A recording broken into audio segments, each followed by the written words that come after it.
Once upon a time, there was a very beautiful but very lonely young maiden who, more than anything else, wanted to find a true love. She would pore through the Lonely Hearts mail-order catalog by the hour, but never with any luck. Day after day, she stood on a busy street corner where all the handsome young blades of the kingdom passed by sooner or later, but all they ever did was to pass, without giving her a second look. If this kept up, she might turn out to be an old maid. Could it be that a handsome young man would never ask her for a hand in marriage? What could be the trouble? Good heavens, you don't suppose it's something my friends won't tell me? Or maybe I'm putting on too much weight. Well, she was relieved to see that weight was not her problem. She was still a dainty 165 pounds. Then she noticed her fortune on the back of the weight card, and what she saw set her heart a-twitter, for it said, "A wicked witch will put you to sleep with an evil spell.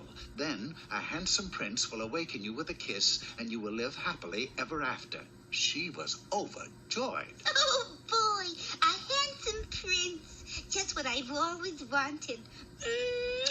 Oh, you nice machine. You've made me the happiest beauty in the world. And with that, she dashed off to await the witch. She waited, and waited, and waited.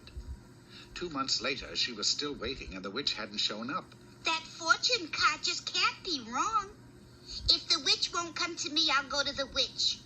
I wonder which witch was supposed to do the job. A short time later, she arrived at the house of a little witch who lived just outside of town and knocked on the door.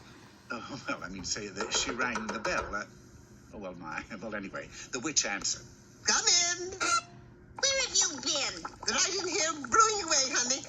Pass the powdered bat, will you please? Now, very carefully, I add just a teeny-weeny pinch. Oh, drat, that's the third time this week. I must be putting too much yeast in the darn stuff. Never mind that. You were supposed to cast a spell on me. I was? Oh, that's funny. There's nothing in my appointment book about it. What was I supposed to do, honey? Turn you into a toad? No. I've got it a camel. No. You were supposed to put me to sleep. Sleep? Oh, say you must be Beauty. That's right, Frances Beauty. And land sakes, I remember now. The assignment completely slipped my mind.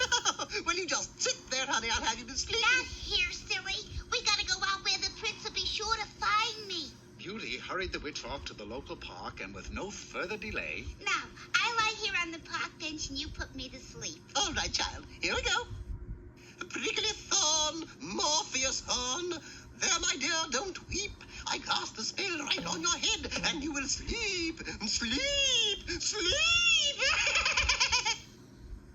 You asleep, honey? No. Well, that's funny. I must have forgotten the spell. I'll try again. And the little old witch tried every spell she could think of. Rock-a-bye, Beauty, in the treetop. But nothing she did could put Beauty to sleep. Why don't you try counting bats, honey? But it was too late, for just then the handsome prince was seen riding toward them on his gallant steed. Now, don't worry, honey. I'll think of the right spell in a minute, dear. Now, just... There's no time for that. Now the prince is coming. Out!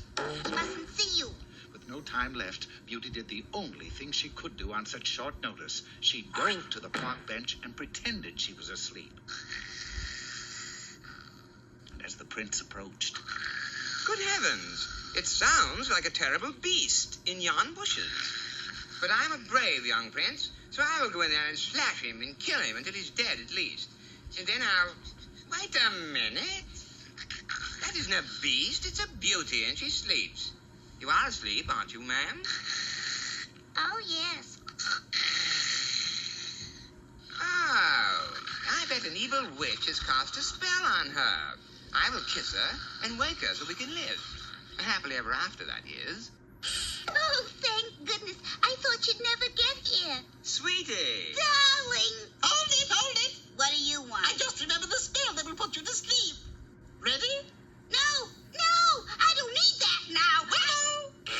And with that, Beauty fell to the ground, sound asleep. See, I knew I'd... But so did the prince. Oops, I goofed. Well, if I'm not a little stinker. Well, they'll both be asleep for 100 years or more, so if you come back then, we'll finish the story for you.